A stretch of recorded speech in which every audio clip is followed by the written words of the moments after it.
Greetings and welcome to the Progressive Christians podcast. We are the love your neighbor kind of Christians and not the storm the Capitol kind. So if you're curious about what a socially and politically progressive Christianity looks like, then this is the podcast for you. My name is Reverend Dr. Christopher Carter and I'm your host. I am a professor of theology at Methodist Theological School in Ohio, and I am a pastor at the Loft Faith Community at Westwood Methodist Church in Los Angeles, California. We want to invite you to rate, share, subscribe, all that good stuff. If you haven't subscribed to our YouTube, please do that as well. I am joined by the full crew. We are gathered again. Everybody's here this week. How's everybody doing? We're still here. We're gathered. Maybe Plugging actually considering storming the Capitol, but in like a non-violent resistance kind of way. Well, last week when you said we're not the Storm the Capitol Christians, I was like, I don't know. we should. I feel like we're getting be. close. Well, we're not. So that's where we're at. We're not gonna storm and like break in. You know what I'm saying? We may non-violently go there and protest and resist, but I think it might be time for a good sit-in, like a good dramatic sit-in. It needs to be something. I mean, yeah. I think that I think this is now the time where it'd be, quite honestly, it could be dangerous to do so. Like, I mean, they're arresting folks, left and right and center. So deporting them. We're all gonna get snatched up. Having a sit-in and sent to South Sudan. Yep. Yeah. Well, that's the other place for y'all who haven't heard. They are trying to get approval to send people to South Sudan, a war zone where Sudanese people are trying to leave. Because it's not safe. So yeah, it's not great. I can't. It's not good. The bleak time. Bleak time. And I know we talked about Timothy Snyder last week, but I mean, in one of his books, I'll look it up and I even put in the show notes where he talks about the ability to put these people or put people in these like places where there aren't the rule of law, basically, like where there's a designated zone where they can actually do these things. It's similar to what happened. I mean, it's what the Nazis did with the Jewish people. It's what the Soviets did with Jewish people. Like you put them in these places where there aren't technically they're not on American soil, so you can mistreat them. It's very illegal, but it's still what's being done, and it's pretty crazy. So yeah. Auschwitz was not in Germany. Yeah, I think it was in occupied Poland. Yeah, it's in Poland. So, yeah. Well, that's not the most cheerful way to start the podcast, but it is a way to start the podcast. To be honest, we're trying to be authentic up here. These aren't exactly the most cheerful of times. That is true. These aren't exactly the most cheerful of times. I was gonna say we're not talking about anything cheerful today. I think we want to talk about is ageism. And the ramifications, we see that playing out in the church and in particularly the Democratic Party. And this is in light of Joe Biden's cancer diagnosis, which comes on the heels of a new book that was published by Jake Tapper and Alex Thompson, Original Sin, President Biden's Decline, Its Cover-Up, and His Disastrous Choice to Run Again. And so we're talking, broadly speaking, we want to take a treetops version of that, look at how that decision really has impacted the party, impacted and honestly laid the groundwork for Trump to win, and then also the way we see this taking place in the church, right? And the way in which you still have a similar pattern of older people being unwilling to let go of power, and I would argue having a bit of a savior complex. But this is going to be a podcast where there's some disagreements. I think we have different, well, I won't say disagreement, different perspectives. We have different perspectives on what could be the particular issue. But for those of you who are not aware, I'm sure most of you probably know by now that President Biden was diagnosed with an aggressive form of cancer. And again, it comes on the heels of Jake Tapper and Alex Thompson's new book about his decline, his cover-up. We'll leave some, obviously, in the show notes, the link to that book and also a few other podcasts that I've been able to do a little bit of a deeper dive in this. But one of the things that I've gleaned from just a cursory reading of the book and also just the interviews that I've read with Jake Tapper is the ways in which there was this assumption that when he was running, he was only going to be a one-term president. But some of the signs of his decline were evident in the campaign, like in his campaign to become president in 2020. And you could see there are some spaces and times in which Biden was a little bit slower, would have a little bit of a more difficult time in terms of engaging a conversation and being present. And what the book ultimately argues is that, and this is what the book ultimately argues is that, broadly speaking, people were present and they could see it, but they're always trying to find ways to excuse it. Right? They were setting up a schedule such that he wouldn't have to do things after 6 o'clock at night. They would limit his speaking engagements with people. They would make sure he had a teleprompter when he was going places, and they would, rather than look at all these things that aren't even little, right, as actual evidence of a decline, they would lean into the moments when he would be fully present and like give a good State of the Union speech or have a good meeting.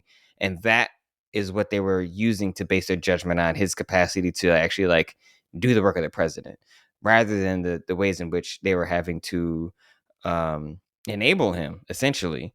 And I can see doing that for someone because you love them. Like, I can see how their genuine care for Biden would make them say, I think he can do this job, because they're blinded by their feelings for him. But this is where I think they're putting the feelings they have for Joe Biden over and above the reality of what's in the best interest of the country. And thinking that they're in the best interest of the country rather than Joe Biden, I think, is really just so deeply frustrating. Blair? I don't know that it's their deep love for Joe Biden. I think it's their fear of losing power and losing control. Because when you're describing this, I'm thinking of Dianne Feinstein. That poor woman at the end of her life was essentially a marionette. Like, she was not capable of standing on her own. She was not capable of staying awake during sessions. Like, we watched her. She did hospice in a wheelchair on the Senate floor. Like, it was grossly inappropriate that she stayed in her role as long as she did. But the fear was, if we lose Dianne Feinstein's seat, then we don't know who's going to fill it. And there's going to be a battle in California, and that's going to distract from these other things. And it's like, people are willing to literally perform elder abuse in order to maintain political power and control, rather than acknowledge, or rather than make a plan ahead of time about who's taking over in the next generation, before these poor people are literally disintegrating in front of us. I also wonder how much of it is that that Dianne Feinstein staff or Joe Biden staff didn't want to lose their jobs, because a new administration comes in, a new leader. There's no guarantee that they're going to stay. I'm sure some of them will transition to the new one, but it's also like this. I don't want to say it's greedy, but it's self-interest. The candidate themselves, it's self-interest. They don't want to lose power, but also people around them, they don't want to lose their jobs. It feels as though we've lost the idea that there's a commitment beyond oneself in these roles. Exactly. Yeah. No, I completely agree, Wesley. And that's the point I was going to get at. It's like there's a way in which, these candidates and people in these positions of power have made the position about themselves in a way where they're trying not to, where it's distinct from someone like President Trump. Like, Trump clearly and obviously makes it about him. It gets obviously about him. He wants you to know it's about him so that you buy his meme coins, so that you buy his, that you can get on the grift. And we will have an episode on the grift that's coming up. Because we need to talk about the economic exploitation that's taking place in the brazen corruption taking place in the White House. But he wants you to do it. These other folks are trying to pretend that's not, like, they're trying to frame it such that they're doing this service to the country, and that's why they can't step aside. And the last thing I'll say, but before I know Julia, I'm sure she wants to say something, but the one thing I could not believe when we're preparing for the pod, and I've been thinking about this episode for a little while. I looked up and it said the last 8 members of Congress to die in office were all Democrats. The last 8 members, and 3 have occurred in 2025, right? That is insane. Like that, because these people, like, they're not young. They're not like young death. These are old people who knew they were sick, some of whom already were diagnosed with cancer, and they still decided to run for Congress, still seeing themselves as the people who were chosen to lead. And it's just so, it's so frustrating. And I want to get to the saviorism part, but before I do that, I want to invite Julia to share a little bit about why she thinks some of these people might be trying to cling and hang on to power. Well, before we even get to my thoughts about why, this entire conversation irritates me because I think it's important to have, but it's also just like, I don't want to sit here and pretend like I think that Donald Trump is like just that his mental acuity is like do you know what I mean? Like it's a weird to me that we're focusing on what had already happened as opposed to like what is happening before our eyes. Because again, it's not like he's, able to draw a clock. You know what I'm saying?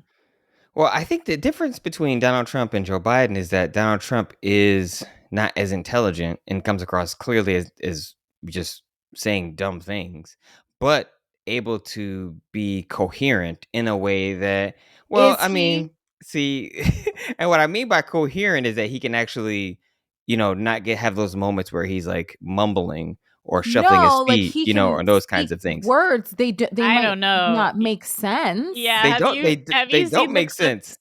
the clips from his speech at West Point? West Point, yeah. Oh His my It's word gosh. salad. Like, It was so bad they took the transcript off of the White House website. So I mean, Whoa. we're hammering on That's bad. Democrats in this moment. I think not because age, like this like boomer hold on to power is not a problem across the board in our culture. Yeah. It's and like both parties are definitely guilty of it, but also like you would think the Democrats would know better. The like the action to do this is actually in violation of the standards and the values that they proclaim, which is caring for young people, building things for the next generation, being a servant leader. But then when it's time for them to step down, they don't want do to do it. They won't do it. I mean, to me, the time to do this is when you lose.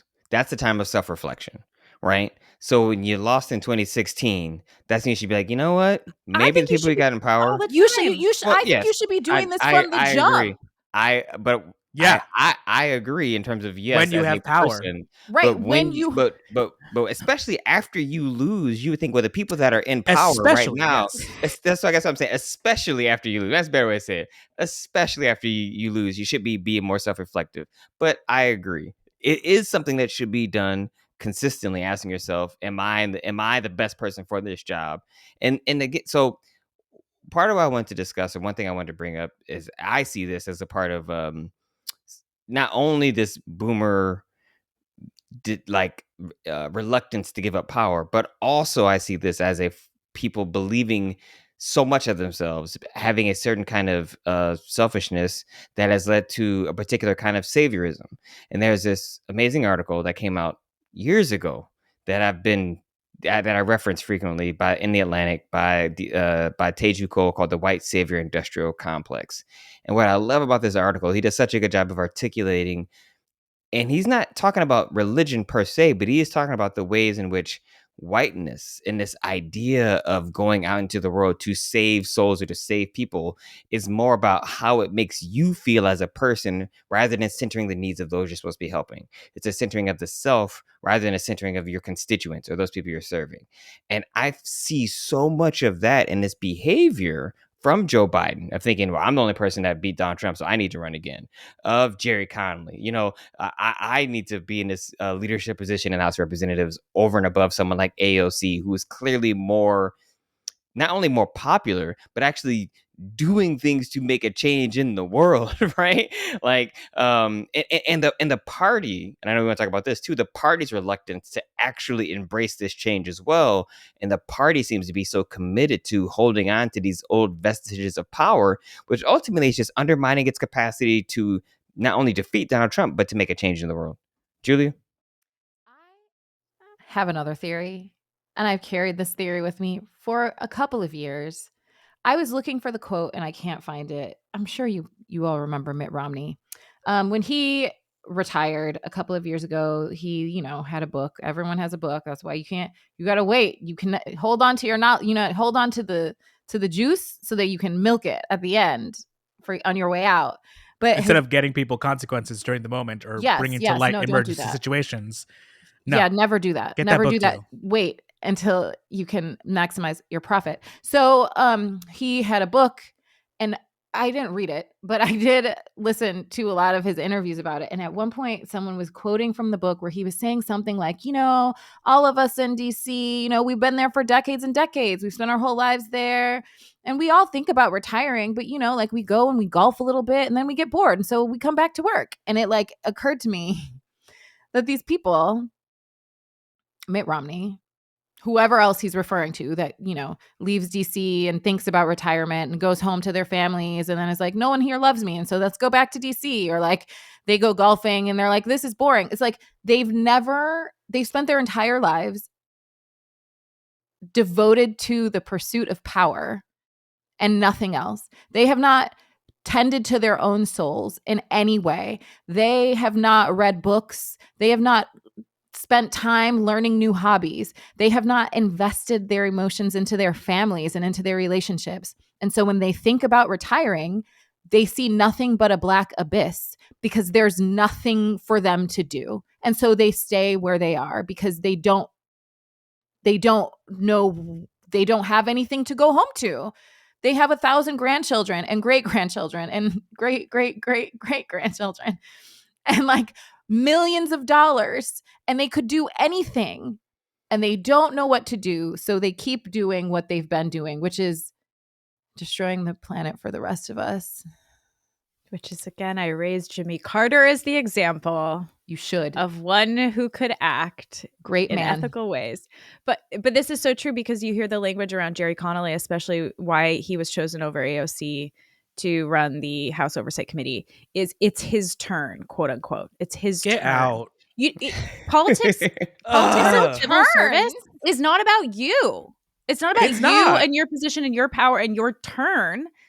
No, it should be about who is the best person to further the ideas of this party, the ideas of the people who elected us, the goals and desires of the people for whom we are serving. And even I think of Ruth Bader Ginsburg, right? Yes. God love Ruth Bader Ginsburg for everything that she accomplished, but her unwillingness to retire while there was a Democratic president in office has screwed us all. Her ego, her desire to stay in power because, as you said, Julia, this is the thing she was meant to do. That has screwed over everyone else. And I have talked about this in parenting too, that why do people have such weird relationships with their boomer moms? So many of them, it's because they were stay-at-home moms who gave up their careers, who never developed their own self sense of identity. All their identity was built into raising their children, which I have a stay-at-home mom. God bless her. Thank you for your energy. But she gave up a degree and her master's program and her training and her licensing. And she has weird relationships with her adult children because she doesn't know what to do with herself now. Yeah. No, I mean, that sounds I think that when you are invested so heavily in your identity in a thing, right? And that has become the center of how you understand yourself in the world, whether it be as a politician, whether it be as a parent, or a pastor. And because we see this happening, within churches as well, which I know we're going to get to, right?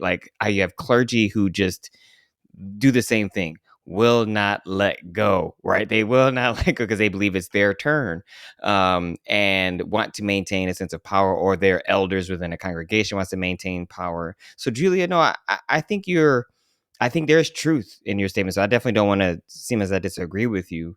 I think it's a convergence of things. I think it's true that they don't know what they haven't invested in themselves, and they don't know who they are outside of what they're doing professionally.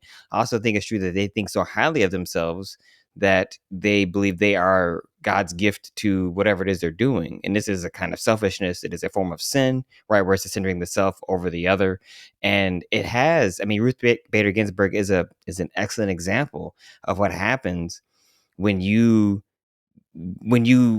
believe. I don't even know. I remember her thinking, oh, maybe they won't actually choose my successor because it's the end of Trump's presidency, because that's what they did for Obama. And I'm just like, why do you think they're going to do the fair thing? Like, they're not going to do the fair thing. They're going to do the thing that's going to most benefit them. And it's frustrating when people don't want to hold Ruth Bader Ginsburg accountable, because that's exactly what happened. Like, she played a huge role in Roe v. Wade passing, and she played a huge role in Roe v. Wade collapsing. That is the honest to God's truth. Is she played that role, and her legacy, she has to live with that, or not live with it, you know what I mean? Like, the people that talk about her legacy have to live with that. That's what I mean. Go ahead, Julia. Well, I was just gonna say, not only did she cost us Roe, I'm sorry, I do lay it at her feet. I said what I said. Yeah. I No, mean, I it's not agree. her fault. Like, I mean, but it is. You know what It I is. mean? But also, the last several months of her life were stressful. They were she was they were anywhere she went, they had a team of like, they had a resuscitator because they were so terrified of what happened. No, I'm serious. She was running Yeah. around with a whole EMT team everywhere she went because they were like, this woman cannot die. Guess what? She can. She did. And look at us now. Look at us now. And the thing is, we're not learning from this. Yeah, we keep making the same mistakes. Sotomayor is 70 years old. Elaine Kagan is 65. The youngest Republican ones are like in their 50s, 22, 54. yeah. I mean, 57 is Neil Gorsuch. Ketanji, love her, 54. Like, we need to be putting in younger people. When you acknowledge that you're 65, you're 60, thank you for your service. The strategy has to be long term. The strategy can't be president to president. We need to be thinking about how do we create structures that last and protect people for a long time. But again, it's like, well, she deserves to be in these positions. They did all the work. Yeah, and they served admirably. Now it's time to put someone else in. It's your turn. I'm going to say something else, a hot take. It's your turn. That's why we lost in 2016. It was Hillary's turn. They didn't run a regular primary because it was her turn. And look at us now. I'm going to keep saying it. Look at us now. Look at us now. Yeah. Instead of letting the people choose, and I will go to my grave believing that if we had had a primary, I will go to my grave believing that the reason Bernie that Sanders she lost is that, well, just generally, you don't even know if it would have been Bernie Sanders. If we had had a general primary, I believe that the people are more progressive than the party, and that is why we lost. And now what? I do think Bernie would have won. I think people would have voted. Some people who voted for Trump would have voted for Bernie. So that was. I think the data actually shows that out, because the same people who voted for Obama that voted for Trump would have voted for Bernie over Trump. Basically, what they're saying. But my point is that if there was an open primary, it could have been Bernie. It could have been anyone else. We'll never know who would have run. Yeah. If they were allowed to. And the ironic thing is that the Republicans actually don't have superdelegates. They have a more fair process of choosing who gets to be, which is insane. Blair? Well, and now that there are younger voices stepping up and saying, we have, like, you can't hold on to power and trying to combat it. They're smacking them down. But I do think I want to, and we can talk about David Hogg and Maxwell Frost, like, and these young voices.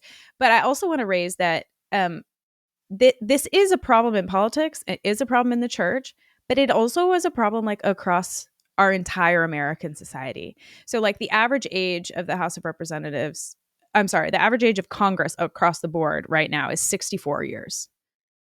65 used to be when you could take Social Security and retire, and the rest of your life should have been hanging out with your grandkids, right? These folks need to go home. And those folks are holding on to power. I heard on the radio this week on an NPR something that the average age of first-time homeowners across the board in the United States is now 39 years old.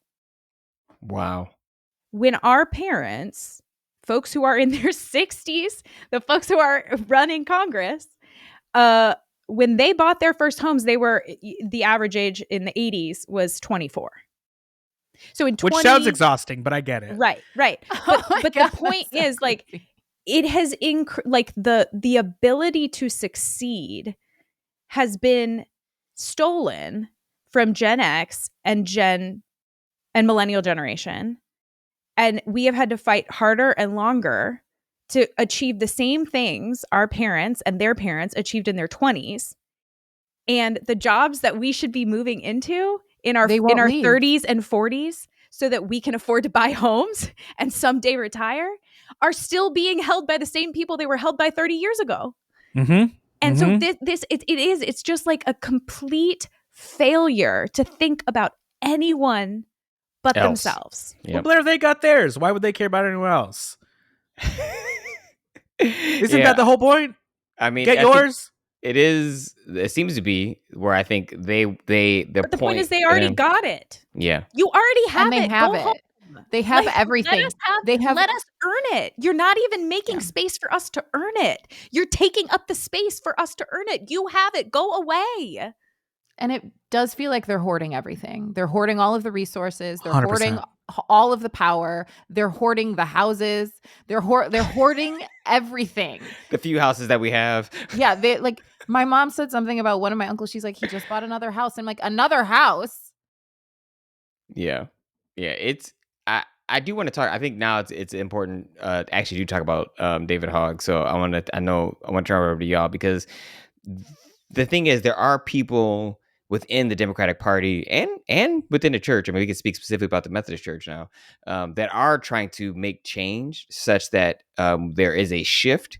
And because there are people who are still committed to holding onto that power, they aren't letting it go easily. So, Wesley, do you want to describe who David Hogg is? Yeah, so David Hogg is he's a gun control activist. He is a survivor of the Stoneman Douglas High School shooting, and really rose to prominence after that. He has an organization. I'm blanking on the name, but I will look it up and we'll put it in the notes.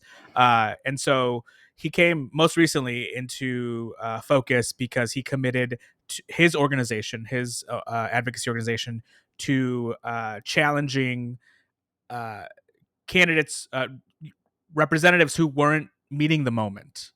And as a result, the DNC has made the decision to try to unseat or undo his co-chairship of the DNC.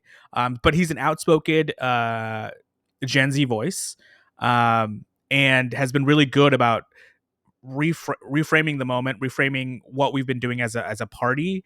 And now he's facing consequence because he's targeting the representatives who are not doing what they need to do, who are sitting back, who are not active in their specific districts, really trying to re-energize the type of people that we have in Congress. And as a result, the power structures that be don't want that, and they're trying to unseat him. So the organization that he leads is Leaders We Deserve PAC, I think is that what it is? Yeah, I'll say a little bit. So it's called the Leaders We Deserve PAC. I just want to read this because this is so, like, from their website about primarying Democrats. On the website, it says too many elected leaders in the Democratic Party are either unwilling or unable to meet the moment and are asleep at the wheel while Trump is demolishing the economy, challenging the foundations of our democracy, and creating new existential crises for our country by the day. Today's party politics has unwritten rule. If you win a seat, it's yours for life. No one serious in your party will challenge you. That is a culture that we have to break. Leaders We Deserve is taking action. Leaders We Deserve is launching a $20 million investment to usher in the next generation of Democrats who will go to the mat every day for American people and use every tactic and tool to stop Trump's radical right-wing, economically illiterate agenda. Yeah, he just is like, this is what we doing, dog. Like, if you ain't about that life, we primarying you. And I'm like, that's awesome. But as you said, once you've lost, that's the time to reconsider. Yeah. It's unfortunate in a nation where the first thing in our founding was a leader standing down because he didn't want. Yeah. He wanted to set the precedent that power should not be held onto.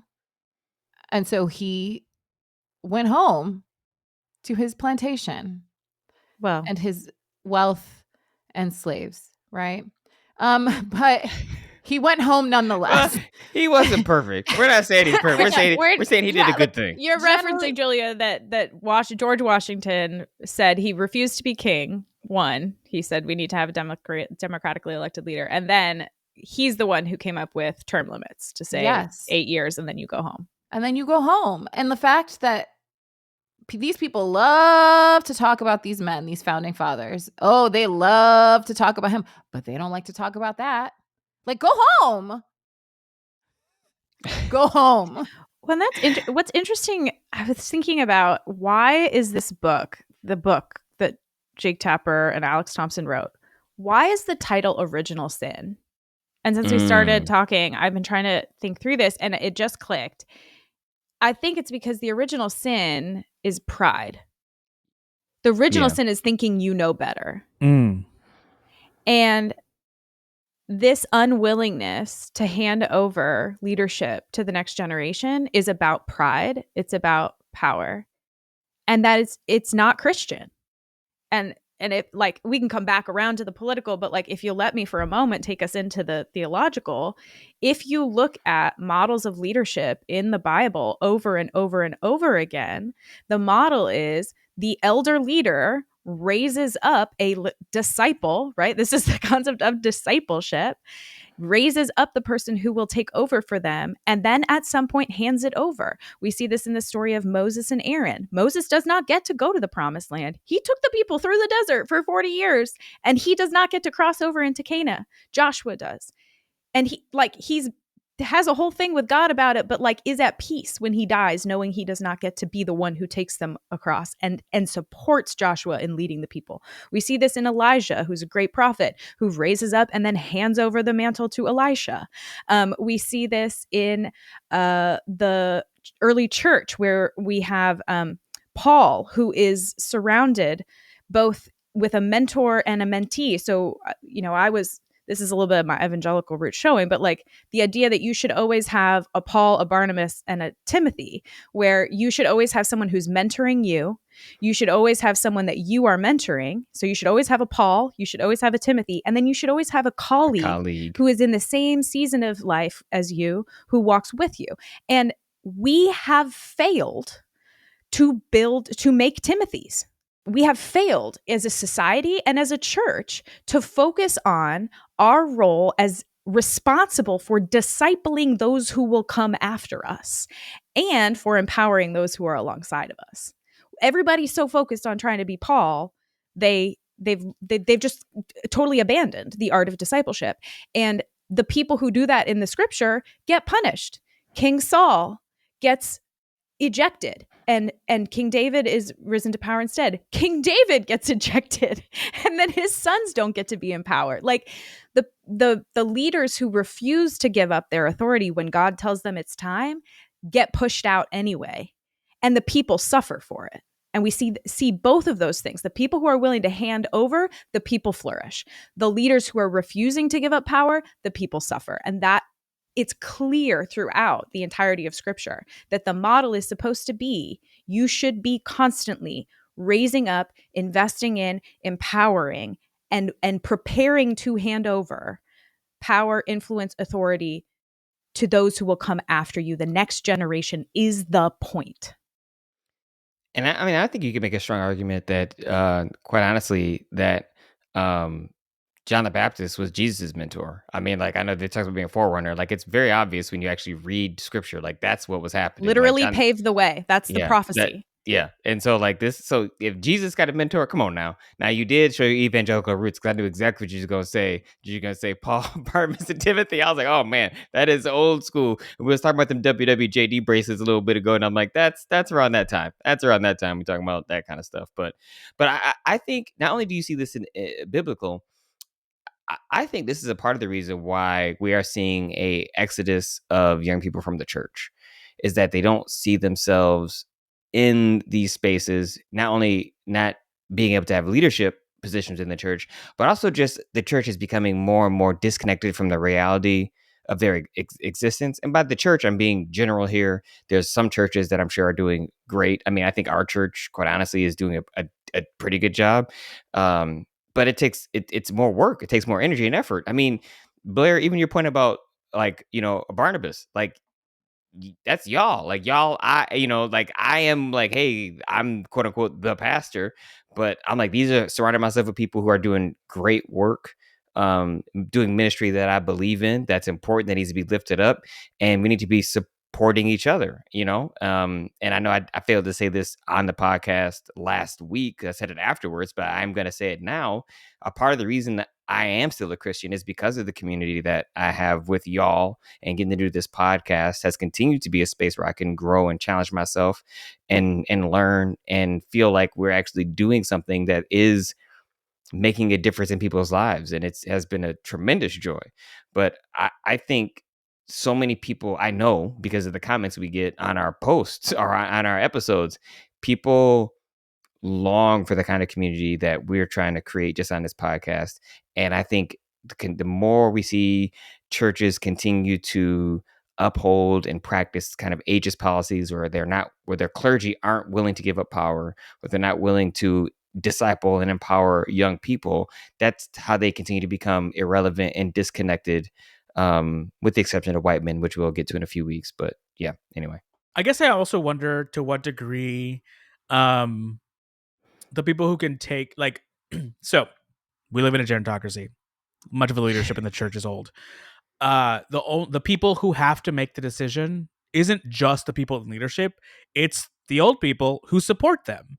And in thinking about, okay, well, what if we push out the old person who's in leadership? Will that ever happen to me? I wonder how much fear of they're also in the same bucket prevents them from being more forceful in the way in handing over power. Like that you can also be targeted because you may also be in a position of power wherever it is that you exist. It's sort of that realization of you also need to give it power, and you need to help us, help the leaders in our church, help the leaders in our politics also start giving it power. But it's like it's a generational response that's required in order to move people out of these positions. And I don't know that people want to point the finger at themselves in that way. I mean, I think that's an excellent observation, Wesley. And I know Blair has something to say in light of that, but I think that's a great point. Well, and I just want to add, like, we're really hammering on the boomers here, and I think for very good reason. Should we hammer Gen X? I don't know, maybe soon. But I also do want to acknowledge that in American society, we don't take care of our elders. And so there is a part of me that understands the desire to maintain control and power because of the fear that if I let it go, no one will take care of me and I will literally become invisible and waste away alone in a room somewhere. And so that is also a part of the responsibility of the emerging generations, is to form relationships of mutuality and care and respect with older people. What I have experienced and struggled with, though, is that all I get from older people is disrespect. And it is very hard to form relationships of respect and mutuality and allow older folks to recognize, I will take care of you. I will listen to you. I want you to be part of the community. I want to learn from you, but I can't do that if you won't let me.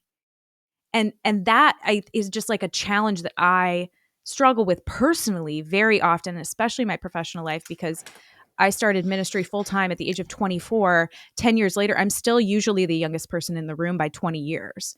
Like, so I don't want to disrespect these people who have been running the world. I want to learn from them, and I want them to know I will take care of them.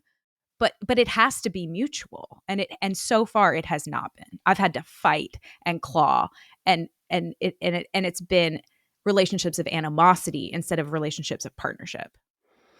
And what's frustrating about that is, well, I guess one thing I want to point out before Julie, I turn to review is that some of this is cultural, right? So I know I've said on this podcast, my first solo appointment as a pastor when I was 29 years old, and I was predominantly Black church, and I was by far the youngest person there. But so you have a congregation of old Black folks from the South who looked at me basically like their grandson, but not in a demeaning way, but in a way of deep support and profound love that has continued to shape and inform my thinking and my theology and the way I think about church, still to this day. And so I know, like, certain cultures prioritize taking care of elders, even within the American context. But I would say, like, Black culture, East Asian culture can prioritize it, but at the same time, there's still this way in which the Americanness of things, right, begins to take hold and begins to even shape and shift those cultures as well.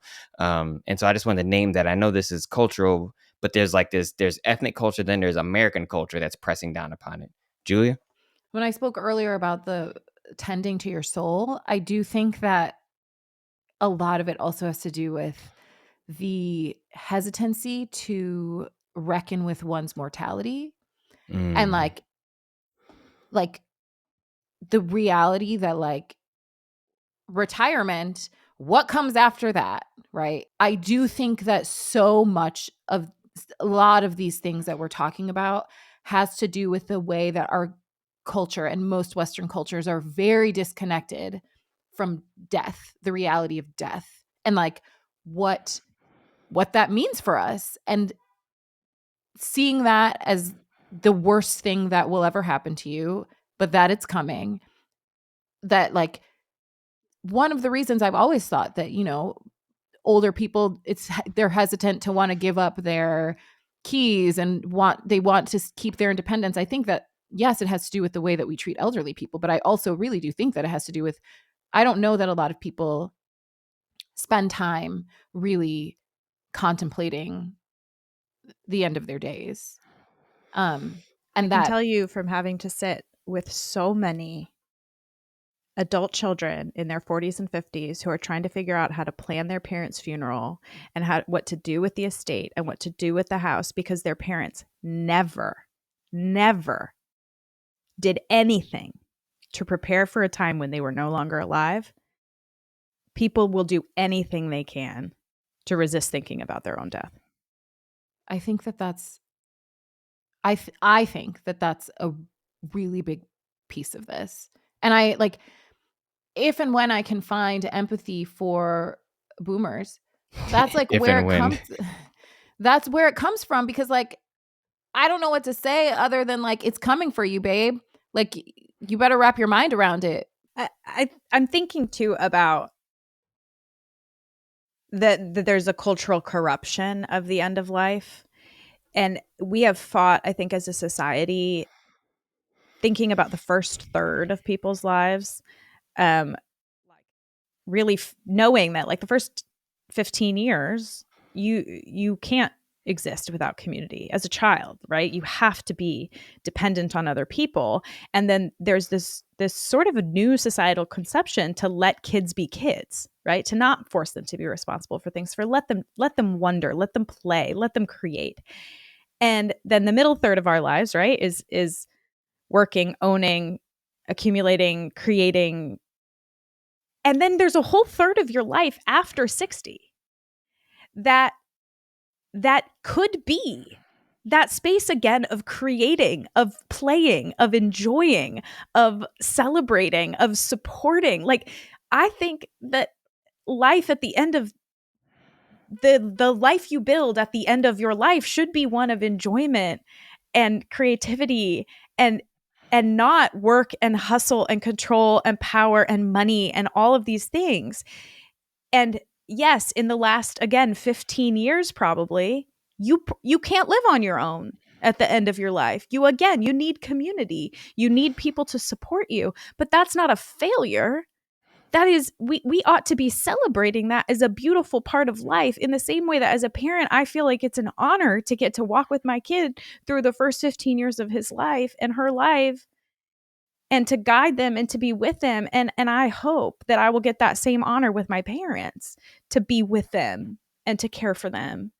And I would be I have walked as a pastor, I have walked in that last season of watching someone go from being active and in leadership to saying, I have to step down, to, sorry, I'm going to get emotional, like being in a hospital bed and this is the end. Like, it's a beautiful season if you can embrace it and you can let go and you can share and you have community around you. And that's what the church is responsible for, is creating that community for those seasons of vulnerability, but they're also seasons of like unbelievable spiritual and emotional and social creativity. And when we keep pushing Dianne Feinstein around in a chair and we have a CPR team ready to resuscitate RBG, like, we're stealing that from them as a society too, by allowing that expectation to stand. Sorry, I didn't mean to get. No, I think, I mean, honestly, the way you were using it reminded me of this Sunday we sang Seasons of Love. And actually that's what it reminded me of, honestly, as you were describing, because that's a part, I mean, that's a part of the song, like literally about what happens at the end. And so That's part I of the think, show. yeah, That's what they exactly. were. They were a community caring for each other when they were dying. Yeah. There was a saying that my Aunt Betty used to say that you made me think of, Blair. She used to say, once an adult, twice a child. Mm.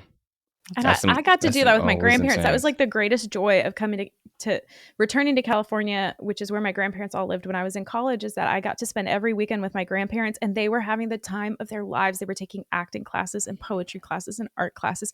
They were going for long walks on the beach in Malibu. They were getting brunch with their friends. Like, they were living just such a beautiful and abundant life, and I got to be part of it and to witness it. And those are some of my most treasured memories of family. And I think everyone deserves to get that, to get to have that time.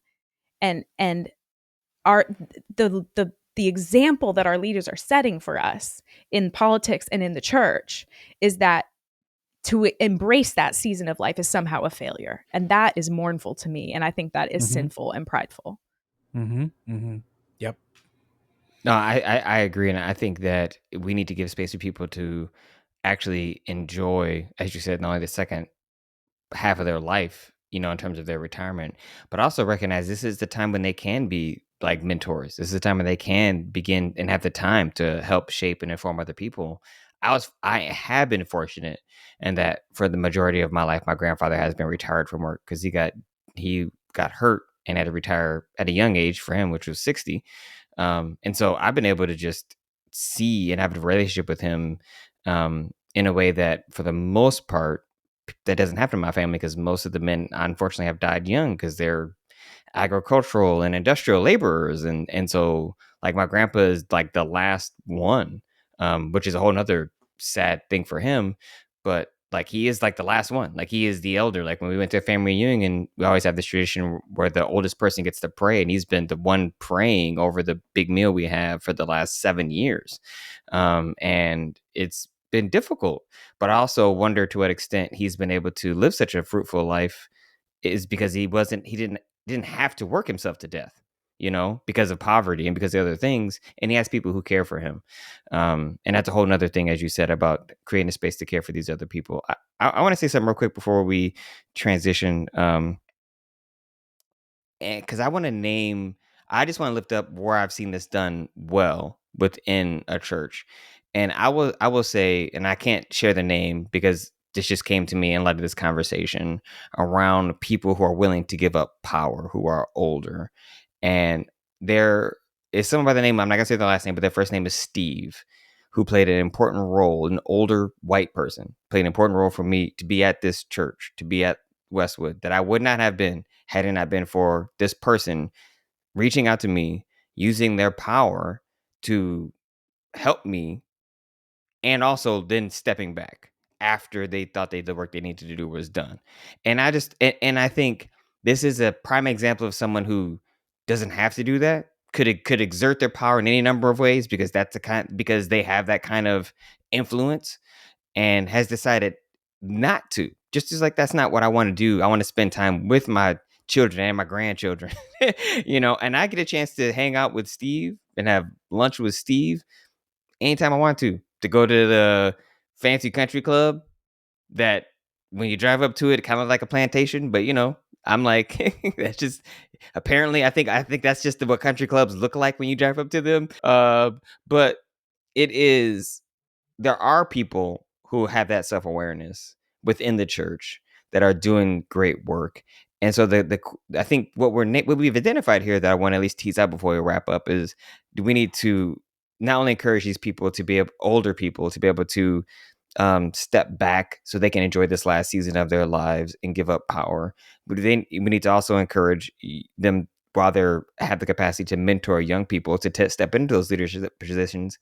And also recognize that this is a part I think we need to do to continue to recruit young people. Not recruit might even be that word. To get them to stay in the church, right? To get them to stay. Like, the young adults we have in our community and in and around ministry, as I've experienced it, are people who have been able to maintain those relationships while they're in college and into their 20s, where their spirituality matters to them because they have relationships with someone who is like their Paul, as Blair said, who connects with them, who takes their concerns seriously, who talks about the economic injustice they're experiencing, who recognizes that gender and sexuality are really important topics for them, and we need to think theologically about these things, who also, recognizes patriarchy in the ways it influences the church, and how we need to step back and not be sexist and actually recognize that the Bible is it's a liberatory text for everyone, who takes seriously issues of ableism, right? Like, these are the things that young folks are recognizing. And when they see the church in its older forms not acknowledging these injustices, why would they stay? Like, why would you stay when you're like, you aren't like, I read the Bible and the Bible says love your neighbor, and then I see you not loving your neighbor, right? Part of the reason I think so many people leave the church is because they actually believe what it says, and they see it not happening in the church, right? And that is so disappointing, right? When someone chooses to step out of a religious community because of their commitment to the gospel. They're like, I find people living out the gospel in ways that is profound and transformative outside of the church rather than inside the church. And that has continued to be a bane of my existence and something that frustrates me. And I think ageism, as I understand it, is a part of why I see that happening. I want to thank y'all for such a spirited and engaging conversation. I do think that, as a way of identifying some space for hope and future orientation, I think we are, to me, at a tipping point, and I think with especially with respect to Congress, I know someone is going to be primarying. So I'm thinking of California, and so Wesley, who's the person who is going to be running in San Francisco to make sure. Oh yeah, what is his name? So like we see like it's happening. Like there are people who are like actually doing really good work in politics who are young. We talked about Maxwell Frost already. I mean, AOC's win is an example of this. Like the person who's the elected official from the House in Delaware, I think she's young. So there are like spaces where we see people making moves and movement within politics, and I hope that at least the space I work in within a seminary, I see some young people doing this work, but it's still mostly people that are much older than me that I'm teaching that are going into ministry. Blair? I'm trying to. We're all trying to figure out like how do we turn this and not leave you all just with like our rage, right? Like how do we actually come around to something that is a change? And one of the things I have been working on in my own life is asking for help and going to people that I encounter who have done things I admire and intentionally saying, will you help me learn? Will you be in relationship with me? And it doesn't always work, but I am trying to form those relationships of mutuality and respect. And I think it would be amazing. And it's exhausting because I think of like young families who are showing up to mainline Protestant churches where they are maybe one of like 5 families with kids and they are exhausted. And I just think about like, I don't have any time in my schedule to like make time for more relationships. But if the generation ahead of us can't do it, if for whatever reason, like their pride is so stuck that they're not embracing servant leadership, then like how can we model it?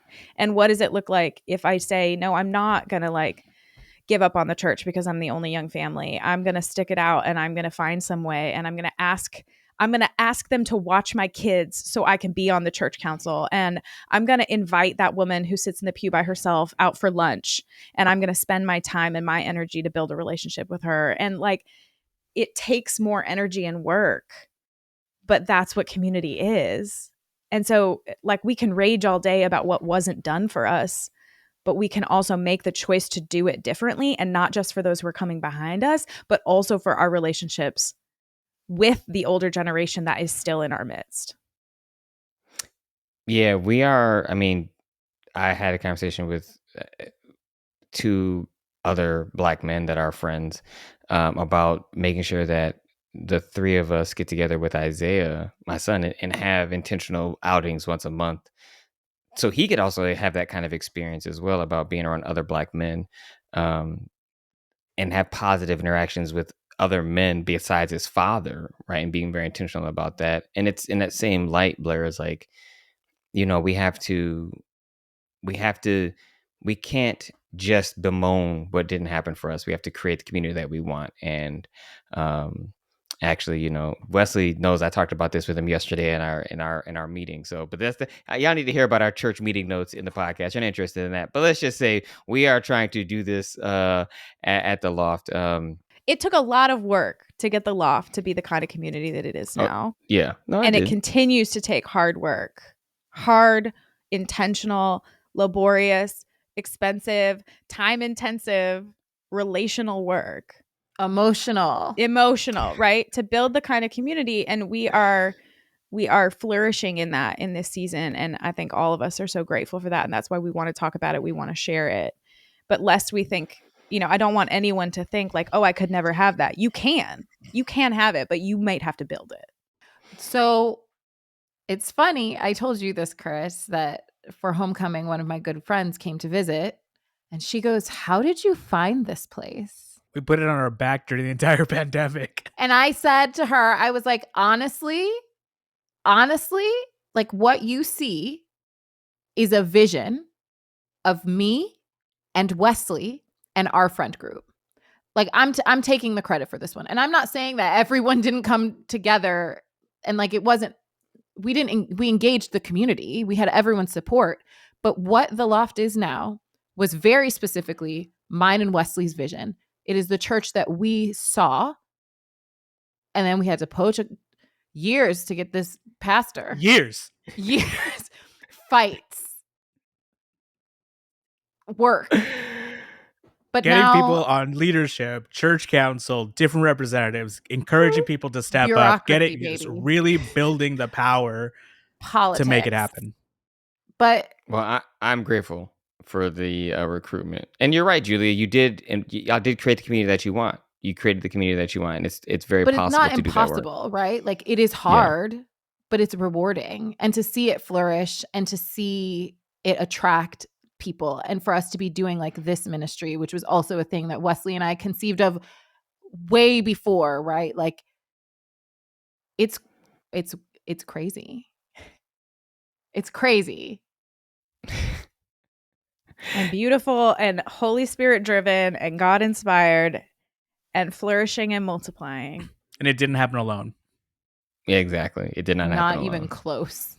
Yeah. It has been a community effort, a team effort. And, it's made things a lot easier and a lot more exciting to be able to work together to build this thing that we're building. It's like building an airplane while we're flying it. Like, hey, where are we going? All right, we'll figure it out when we get there. Let's slap some wings on. Let's keep going. Thanks for joining us for the Progressive Christians Podcast. The Progressive Christians Podcast is the ministry of the Loft, a worship community of Westwood United Methodist Church in Los Angeles, California. If you like us, if you'd like to connect with us, I should say, and be a part of the conversation, you can find us on Instagram at the Progressive Christians and TikTok and YouTube, both at the same handle at the Progressive Christians. Our show is mixed and edited by our wonderful audio engineer, AJ. Again, we want to invite you to rate, share, review, subscribe to the show, whatever podcast platform you're listening or watching us on. We also invite you to share any questions, any theological questions that you want us to be able to address, anything you want us to be able to discuss, a topic you want us to engage. Please send us an email and let us know. We would love to hear from our listeners. Thank you all for joining us for the show, and we will see y'all next time. Bye. Bye. Bye. Bye-bye.